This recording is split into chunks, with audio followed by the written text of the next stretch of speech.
வணக்கம் மக்களே. இந்த வீடியோ ஆரம்பிக்கிறதுக்கு முன்னாடி தாவைக்க தலைவர் விஜய் அவர்களுக்கு நான் மன்னிப்பு கேட்டுக்கிறேன். ஏன்னா போன வீடியோவில் அவரை ஒருமையில் திட்டியும் கொஞ்சம் கடுமையாக சாடியும் பேசியிருந்தேன். ஏன்னா ரொம்ப கோபத்தில் இருந்த காரணத்தால் அது மாதிரி பேச வேண்டிய சுச்சுவேஷன் ஆகிப்போச்சு. அதனால் அவருக்கு மன்னிப்பு தெரிவிச்சுக்கிறேன். இப்போ இந்த வீடியோக்குள்ளே போகலாம். இந்த வீடியோவில் கொஞ்சம் கோவம் இல்லாமல் நிதானமாக பேச ட்ரை பண்ணுறேன். இன்னும் கோவம் இருக்குது, ரொம்ப இருக்குது. ஏன்னா போன வீடியோவில் பேசுகிறப்போ உயிரிழப்பு கம்மியாக சொல்லியிருந்தாங்க. அடுத்த 2-3 மணி நேரத்தில் உயிரிழப்பு 38-39 உயர்ந்து விட்டது. அதனால் இன்னும் கோவம் ரொம்ப அதிகமாக தான் இருக்குது. ஆனால் கொஞ்சம் பொறுமையாக இந்த விஷயத்தை பற்றி பேசணும்னு நினைக்கிறேன். முதல் விஷயம், இது நடந்ததுக்கு யார் பொறுப்பு அப்படின்றது தான். இன்னும் சில படிப்பறிவில்லாத, சுய அறிவில்லாத, அறிவே இல்லாத தற்குறி விஜய் ரசிகர்கள் இந்த விஷயத்தை எல்லாத்துக்கும் திமுக தான் காரணம் அப்படின்னு சொல்லி சுற்றிட்டு இருக்காங்க. சில கமெண்ட்ஸ்லாம் படிக்கிறப்போ அந்த நாயை நிற்க வச்சு சுண்ணம் போல இருக்குது, எவன்லாம் கமெண்ட் எழுதுனாலும். ஏன்னா நான் ஒன்று படிக்கிறேன் பாருங்களேன். ஒருத்தர் எழுதிக்கிறான், எப்பட்றா கூட்டம் கலைஞ்சி 10 நிமிஷத்தில் செந்தில் பாலாஜி ஹாஸ்பிட்டல் போனான், எப்பட்றா 1 மணி நேரத்துக்குள்ள இத்தனை பிரபலங்கள் மற்றும் அரசியல் தலைவர்கள் இரங்கல் தெரிவித்தாங்க, என்னடா பண்ணுறீங்க அப்படின்னு கீழே கேப்ஷன். அதாவது அவர் என்ன சொல்ல வர்றாருன்னா, திராவிட முன்னேற்ற கழகம் பிளான் பண்ணி 40 பேரை கொலை பண்ணிட்டாங்க, அந்த பழியை தூக்கி விஜய் மேலே போட்டாங்களாம். உடம்புலாம் கொதிக்கல, எனக்கு கொதிக்குது. எனக்கு உண்மையிலே கொதிக்கும் தான். வார்த்தையை ரொம்ப கட்டுப்படுத்திட்டு பேசிகிட்டு இருக்கு. இந்த மாதிரி தற்குறிகள் இருக்கிற கட்சிக்கு தான் கூட்டம் சேருது. இன்னொருத்தர் நியூஸ் சேனல் எடுத்துகிட்டு இருக்காங்க, அங்கே தான் சொல்கிறாரு, நான் அந்த கூட்டத்தில் தான் இருந்தேன், யாரும் சாகலாம் இல்லை, இவங்களே கூப்பிட்டு போகிறாங்க, நிறையா எம்டி ஆம்புலன்ஸ் தான் வந்துச்சு அப்படின்னு. இத்தனைக்கும் சார், ஆம்புலன்ஸ் வந்திருக்கு, பேஷண்ட் யாரும் மயக்கம் போட்டு விட்டாங்க, யாரும் ஆம்புலன்ஸுக்கு சொல்லியிருக்காங்க, ஆம்புலன்ஸ் வருது, இவங்க டிரைவரை பிடிச்சி அடிச்சிருக்காங்க. கூட்டம் இருக்குது, கரெக்டாக அந்த கூட்டத்தை கடந்து தான் பேஷண்ட்கிட்ட போகணும். அப்போது ஆம்புலன்ஸ் எம்டியாக தானே வரும். அந்த அறிவு கூட கிடையாது. அதான் சொல்கிறேன், படிப்பு அறிவு இல்லாத ஆடு மாடுகள் கூட்டம் தான் தாவேக்கால இருக்கிற கூட்டம். அடுத்து வரேன், ஒன்று ஒன்றா வரேன். ஏன்னா இதெல்லாம் படித்து இங்கே ஒருத்தர் இன்ஸ்டாகிராமில் ஒரு கமெண்ட் போட்டிருக்காரு, இதை படித்தாலும் உடம்புலாம் உங்களுக்கு கொதிக்கும். இந்த கொதிக்கணும். டிஎம்கே செம்மையாக ஸ்கெட்சு போட்டு இறக்குனாங்க. எஸ்டர்டே ஈவினிங் வரைக்கும் கன்ஃபார்ம் பண்ணவே இல்லை பிளேஸை. கரெக்டான பிளேஸ் கொடுத்துட்டு இருந்து இப்படி நடந்திருக்காது. பக்கா பிளான். குடிக்கிறவங்க குடிச்சிட்டு சாகுறாங்களே, அதுக்கு கவர்மெண்ட் தானே ரீசன், அது ஏன் கேட்க மாட்டீங்க? அப்போ அதாவது எப்படின்னா, கடைசி வர பிளேஸ் டிசைட் பண்ணலையா? சரி, பிளேஸ் டிசைட் பண்ணாமையே 8:45 விஜய் வருவார்னு போட்டிங்களா? சரி, அதை எப்படி சொல்கிறாருன்னா, குடிக்கிறானா குடிச்சிட்டு தானே சாப்பிட்றான், அதுக்கும் கவர்மெண்ட் தானே ரீசன், அதெல்லாம் கேள்வி கேட்க மாட்டீங்களா? இப்போ என்ன பிரச்சனை போயிட்டுருக்கு? எதையும் அந்த நாய் கம்பேர் பண்ணுறான். உங்கள் தலைவர் நடிகர் விஜய், நான் உங்களை பார்க்க வரேன்னு சொல்லிட்டு மக்களை கூப்பிட்டு 40 பேரை கொலை பண்ணிட்டாரு. அதான் உண்மை. இவனுக்கு எப்படி முட்டு கொடுக்குறாங்க? நடிகரை பார்க்க போகிறது தப்பு கிடையாது. சினிமாவுக்கு போகிறோம், சினிமா ஹாலில் சினிமா காசு கொடுத்து போகிறோம். போய் பார்க்கலாம். இல்லை நடிகர் வந்து ஒரு ஆடியோ லான்ச் ஃபங்க்ஷன் வராரு, போய் பார்க்கலாம். ரோட்டில் போகிறான் ஒருத்தன் நடிகர், பின்னாடியே நாய் மாதிரி போகிறது. நீங்கள் திருப்பி போய் பாருங்கள், அந்த நாமக்கல் ஸ்பீச்சும் கரூர் ஸ்பீச்சையும் அரசியல் பேச்சு மாதிரி, அரசியல் கூட்டம் மாதிரி இருந்துச்சு. அது ரோட்டில் சினிமா ஷோ நடத்துகிற மாதிரி இருந்துச்சு. நான் முன்னாடியில் இருந்து என் வீடியோஸில் அதான் சொல்லிகிட்ருக்கேன், சினிமா சினிமா சினிமா மாதிரியே இருக்குது விஜய் அவர்களே, இது ஆபத்து ஆபத்துன்னு. ஆபத்தாகவே முடிஞ்சிருச்சு. தயவு செஞ்சு நடிகர் பின்னாடி போவாதீங்கடா நாய்ங்களா. ஸ்கூலில் எல்கேஜிலேருந்து 12வது வரைக்கும் என்னடா படிச்சிங்க? படித்து வாந்தி எடுத்துருவீங்களா? கொஞ்சமாதிரி யோசிக்கிற திறன்லாம் வளர்த்துக்க மாட்டிங்களா? பின்னாடி நாய் மாதிரி போயிட்டே இருப்பீங்களா? சரி, இதில் விஜய் மேலே என்ன சார் தப்பு? அவர் பாட்டுன்னு வந்தார் போனார், அவர் என்னப்பா பண்ணுவார் இவங்க செத்ததுக்கு அப்படின்னு கேட்கலாமே. விஜய் எப்போ சார் வரணும்? நேற்று எப்போ வந்து ஸ்பீச் கொடுக்கணும்? அவங்களுக்கு கொடுத்த டைம் என்ன? எனக்கு தெரிஞ்ச வரைக்கும் எல்லாரும் சொல்கிறது வந்து 8:45க்கு விஜய் வந்து நாமக்கல்ல வரணும். ஆனால் 8:30 மணிக்கு தான் சென்னையிலேருந்தே கிளம்புறாரு. மக்களை பார்த்தா லூசு குரங்கு மாதிரி இருக்குது. எங்களெல்லாம் பார்த்தா இழிச்சவன் எழுதியிருக்கு. நீ எப்போ வேணால் வருவ, நாங்கள் உனக்காக வெயிட் பண்ணிகிட்ருப்போம். 8:30 மணிக்கு கிளம்புனாரு சென்னையிலேருந்து. சென்னைக்கு சரி நான் வந்தாரா? எப்போ வந்தார்? எனக்கு தெரிஞ்சு அந்தாள் வர 12:30 கிட்ட ஆயிடுச்சு. ஏன்னா நான் லஞ்சு சாப்பிட்றப்போ தான் லைவில் வந்து அந்தாள் பேசிகிட்டு இருந்தார். 12:01 ஆயிடுச்சு. பேசிட்டு கரூருக்கு எத்தனை மணிக்கு போயிருக்கணும்? 12:30க்கு போயிருக்கணும். அவங்க கொடுத்த டைம் படி நேற்று அவங்க அஃபீஷியல் விஜய் அவர்கள் கொடுத்த டைம் 12 மணிக்கு நான் கரூரில் இருப்பேன். நீங்கள் எப்போ சார் போனீங்க? 7 மணின்னு நினைக்கிறேன். 7 6:30 7 தெரில. அப்போது 12 மணிக்கு உங்களுக்கு எதுக்கு சார் டைம் கொடுத்துருக்காங்க? அது வந்து பீக் ஹார், அவ்வளோவா கூட்டம் வராது. என்ன தான் லீவாக இருந்தாலும் அவ்வளோ கூட்டம் வராது. நீங்கள் 6 மணிக்கு போனீங்கன்னா அவ்வளோ கூட்டம், ஆல்ரெடி கூட்டமாக இருக்கும். நியூஸ் சேனல் வேறு விஜய் லைவ் வரார் பேச போகிறார், வரார் உங்களுடன் விஜய் அப்படின்னு போட்டுட்ருக்காங்க. வீட்டில் இருக்கிறவங்க கூட வந்து இப்போ என்னப்பா யாரோ விஜய் வராரா, போய் பார்த்துட்டு வந்துடுவோம்ப்பான்னு சொல்லிட்டு வருவாங்க. இப்போ ஆப்வியஸாக கூட்டம் அதிகமாகும். கரெக்டாக? பேசிக் சென்ஸ். விஜய் அவருக்கு அறிவு, நான் வந்து அரசியல் அறிவு தான் இல்லைன்னு நினச்சேன். அந்த மனுஷனுக்கு மண்டையில் ஒன்றுமே கிடையாது. அதான் உண்மை. அறிவு இருந்திருந்தா 8:45 மீட்டிங்கா 8:45 வந்து நின்றுக்குமா இல்லையா? அறிவில்லை. மக்கள் மேலே நீங்களாம் வந்து விஜய் 200 கோடி ரூபா சம்பளத்தை விட்டு உங்களுக்காக சேவை பண்ண மாட்டான்னு நினச்சிட்டு இருக்கீங்களா? மக்களே, அந்த மனுஷன் சம்பாதிச்சிட்டான். இப்போ அந்த மனுஷனுக்கு பதவி மேலே ஆசை வந்துடுச்சு. நீங்கள் முன்னாடியிலேருந்து விஜயை கவனிச்சிருந்தா உங்களுக்கு தெரிஞ்சிருக்கும். அந்த மனுஷனுக்கு எப்பவுமே பதவி மேலே ஒரு ஆசை, ஒரு கண் இருந்துகிட்டே இருந்துச்சு. எத்தனை பேர் கவனிச்சிங்கன்னு தெரியல. இப்போ சம்பாதிச்சாச்சு, நல்லா சாப்பிட்டாச்சு. பையன் வந்து வளர்ந்துட்டான், பொண்ணும் வளர்ந்துருச்சு. இனிமேல் ஃபீஸ் கட்ட வேண்டியது எந்த விஷயமும் பெருசாக கிடையாது. அப்புறம் என்ன, பவர் தான். வயசாகிடுச்சு, 50-55 வயசாகிடுச்சு. பவர் தான். அடுத்தது எல்லாம் லூசு பசங்க, நம்ம என்ன சொன்னாலும் நம்புகிறாங்க, நம்ம என்ன பண்ணாலும் பின்னாடி வந்துடுறாங்க. இவங்களை ஏமாற்றி அப்படியே சிஎம் ஆயிட வேண்டியதான் அப்படின்னு நினச்சிட்டு விஜய் அவர்கள் அரசியலில் வந்தார். உங்களுக்காக சேவை பண்ண வந்தார்னு நினச்சிங்கன்னா உங்களோட முட்டாளான ஆள் இந்த உலகத்தில் யாரும் கிடையாது. 30 பேர் 35 பேர் செத்துட்டாங்கன்னு சொல்கிறாங்க.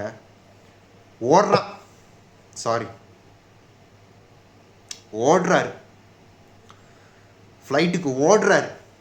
செய்தியாளருக்கு சொல்கிறாங்க, சார் 30 பேர் செத்துட்டாங்க சார். என்ன சார்? ஓடுறார். திருச்சி ஏர்போர்ட்டுக்கு வராரு. அப்பவும் கேட்குறாங்க, சார் ஓடுறார். அவர் வீட்டுக்கு முன்னாடி நிற்கிறாங்க. யோசிச்சு பாருங்க, அவர் தான் தலைவர், அவர் தான் வந்து நடத்துகிறார் அந்த டிவிக்கு அந்த பரப்புரையை. அவர் கண்ணு முன்னாடி செத்துருக்காங்க, கண்ணு முன்னாடி நடந்துச்சுங்க. அது நீங்கள் பார்த்தீங்களான்னு தெரியல. அந்த பரப்புரையை மயக்கம் போட்டு விழுறாங்க. அவர் தான் ஆம்புலன்ஸ் வர சொல்லுங்க அப்படின்றாரு. எப்படி அவனுக்கு வீட்டில் போய் தூங்க மனசு வந்துச்சு? எப்படியா நீ தூங்குவியாயா? நீ விஜய் அவர்களே தூங்குவீங்களா நீங்கள்? 2 நாள் எனக்கே தூக்கம் வரல. இப்போ மணி என்ன 2-3 எனக்கு தூக்கம் வரல. எப்படி சார் தூங்குவீங்க நீங்கள்? ஓ நீங்கள் பணக்காரர்ல, ஏசி இருக்கும், கரெக்ட், மசாஜர் சேர் எல்லாம் இருக்கும், உங்களுக்கு என்னதான் டென்ஷனாக இருந்தாலும் பீர் அடிச்சுட்டு விஸ்கி அடிச்சுட்டு தூங்கிடுவீங்க, மட்டையாயிருவீங்க. ஆமாம் கரெக்டு. உங்களுக்கு எங்க மேலே அக்கறை இருக்க போகுது? முதலமைச்சர் அவர்கள் அவரும் சாதாரண நினச்சிருக்க மாட்டார்னு நினைக்கிறேன். ஃபஸ்ட்டு ஒரு 2, 10 அந்த மாதிரி ஆச்சு. அதுக்கப்புறம் அதிகமாக எண்ணிக்கை வந்ததுக்கப்புறம் அவர் அங்கேருந்து கிளம்பி கரூர் வந்துட்டார். ஆனால் யார் இது காரணம்? விஜய் அவர்கள் கிளம்பி சென்னைக்கு போயிட்டார். இதுதான் மக்கள் அரசியல். உங்கள் மேலே அக்கறை இருக்கிற மாதிரியே வருவார் விஜய் அவர்கள். ஒரு துளி அக்கறை கூட கிடையாது. அதுதான் உண்மை. சத்தியமாக உங்கள் மேலே அக்கறை கிடையாது. அக்கறையான ஆளாக இருந்தானே கரூரில் இருந்துருக்கணும், போய் பார்த்துருக்கணும், என்ன ஆச்சு ஏதாச்சுன்னு பார்த்துருக்கணும். அவ்வளோ பயம், கேள்வி கேட்பாங்க. நீங்களாம் எதுக்கு அரசியலுக்கு வர? சாரி, நீங்களாம் எதுக்கு சார் அரசியல் வரீங்க? கொன்னுட்டிங்களே சார். 16 பொம்பளைங்க, 10க்கு மேலே ஆம்பளைங்க, 10க்கு மேலே குழந்தைங்க கொன்னுட்டிங்க சார். இதுக்கு வேறு நிறைய டிவிகே மெம்பர்ஸ் வந்து முட்டு கொடுத்துட்ருக்கீங்க. நீங்கள் நல்லா தயவு செஞ்சு நினச்சி பாருங்கள். உங்கள் வீட்டில் உங்கள் அம்மா இருக்காங்க, ஒரு நடிகரை பார்க்க போகிறாங்க, கூட்டத்தில் கண்ட நாயெல்லாம் மிதித்து உங்கள் அம்மாவை உங்கள் அம்மா செத்துடுறாங்கன்னு வைங்க, எப்படி இருக்கும்? எத்தனை குழந்தைங்களுக்கு வந்து அவங்க அம்மா எல்லாம் போயிட்டாங்க, இன்றைக்கி அப்பா எல்லாம் போயிட்டாங்க. எத்தனை தாய் தந்தைக்கு வந்து அவங்க குழந்தை எல்லாம் போயிடுச்சு.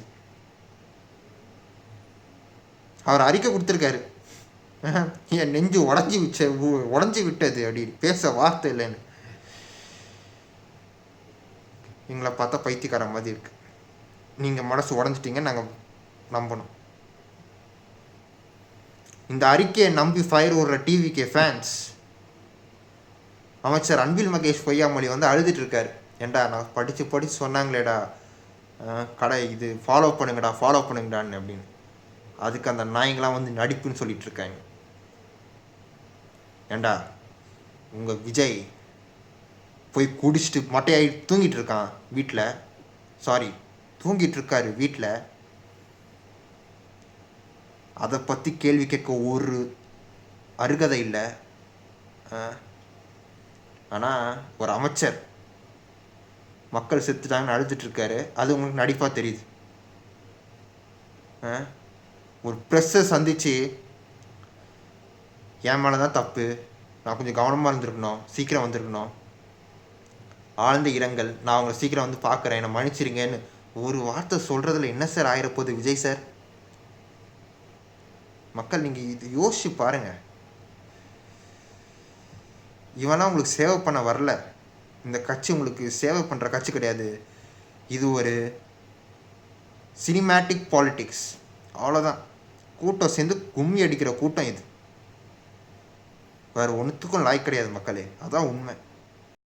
எங்களுக்கு இடம் கொடுக்கல, டிவிக்கு சொல்கிறது, எங்களுக்கு இடம் கொடுக்கல. இடம் கொடுத்துருந்தா இந்த உயிரிழப்பு வந்து நடந்திருக்காது. இந்த சவுக்கு சங்கர்னு ஒரு மென்டல் பையன் இருக்கான், அவனும் அதே தான்.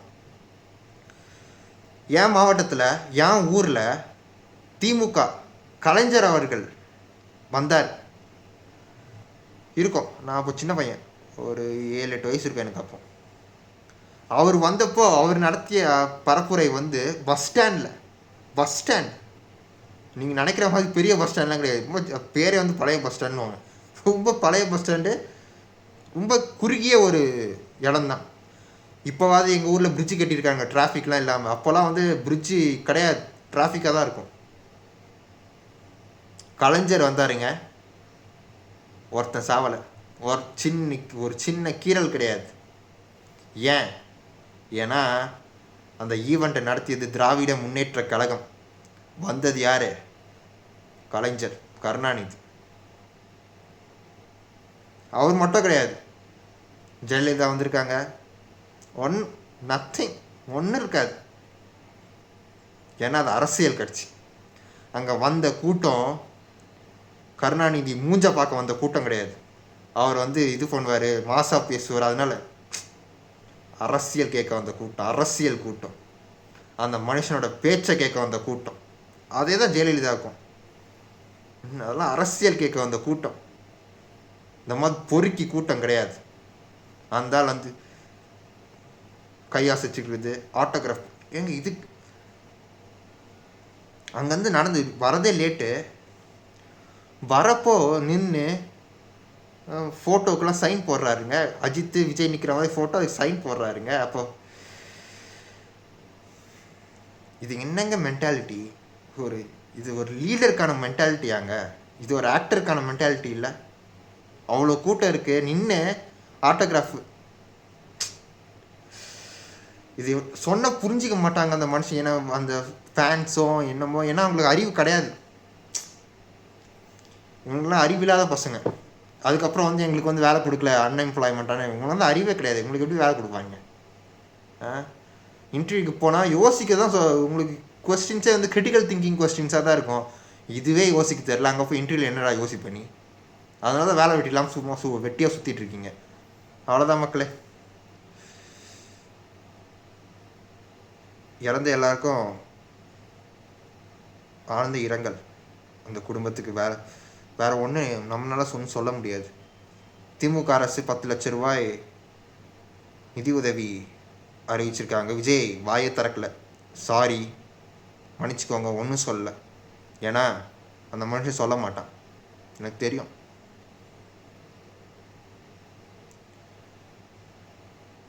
இனிமேலாவது இந்த மாதிரி இந்த நடிகர்கள் பார்க்க போகிறது அதெல்லாம் கொஞ்சம் தயவு செஞ்சு பார்த்து போங்க. உங்கள் பிள்ளைங்க அறிவில்லாமல் தான் இருப்பாங்க. டேடி நான் போயிட்டு வரேன்னு சொன்னால் அனுப்பாதீங்க. இப்போ செவுட்டு மேலேயே வைங்க. அடித்து வளர்க்காமல் என்ன பண்ணுறீங்க? அடித்து வீட்டுக்குள்ளே ஏறான்னு சொல்லுங்கள். போய் செத்தது மட்டும் இல்லை, போய் எத்தனை பேர் மிதித்து தானே செத்தாங்க. போய் அப்போ அங்கே இருந்தால் கூட கொலைக்காரங்க தான். நீங்கள் யோசிச்சு பாருங்கள், ஒரு குழந்தை உங்கள் முன்னாடி இருக்குது, சரிங்களா? இமேஜின் நீங்கள் ஒரு கூட்டமாக இருக்கீங்க, ஏதோ ஒரு திருவிழாவில் இருக்கீங்கன்னு வைங்க, உங்கள் முன்னாடி குழந்தை இருக்குது, தள்ளுறாங்க பிடிச்சி. நீங்கள் முன்னாடி போய் விழுந்து அந்த குழந்தை கீழே விழுந்துடுதுன்னா நீங்கள் முதல் வேலை என்னங்க பண்ணுவீங்க? போய் குழந்தைய எடுப்பீங்களாங்க? எவனா போய் குழந்தைய மிதிப்பானாங்க? மிதித்து கொண்டிருக்காங்கங்க குழந்தைய. இதுக்கு மேலே நான் பேசினேன்னா ரொம்ப டென்ஷன் ஆயிடுவேன். தயவு செஞ்சு அந்த ஆளை அரெஸ்ட் பண்ணுங்கள். விஜய் அரெஸ்ட் பண்ண வேண்டியவர். டிவிகேக்கு இனிமேல் பர்மிஷனே கொடுக்கக்கூடாது. நீ ஆன்லைனில் பண்ணிக்கோ, போய் மக்களெல்லாம் நீ ஒன்றும் பார்த்து கிளிக்க தேவையில்லை. நீ ஆன்லைனில் பண்ணிக்கோ. நீ போனா செத்துருவாங்க. நீ கொலை பண்ண தான் போகிற. நீ ஆன்லைனில் பண்ணிக்கோ. அந்த ஆள் அரெஸ்ட் பண்ணுங்க. ஏன்னா இதே தான் நடந்துச்சு தெலுங்கானாவில் வந்து புஷ்பா 2ல வந்து ஒரு பொம்பளை வந்து அல்லு அர்ஜுனை பார்க்க வரப்போ மிதிப்பட்டு செத்து போயிடுச்சு. அதுக்கு அல்லு அர்ஜுனெலாம் தூக்கி உள்ள வச்சுருந்தாங்க. 40 பேரை சாவடிச்சிருக்கீங்க டிவிகே, 40 பேர். இந்த சாவு உங்களை சும்மா விடாது, சாவுற வரைக்கும் தொருத்தம். வெயிட் அண்ட் சீ. நன்றி, வணக்கம் மக்களே, மீண்டும் சந்திப்போம்.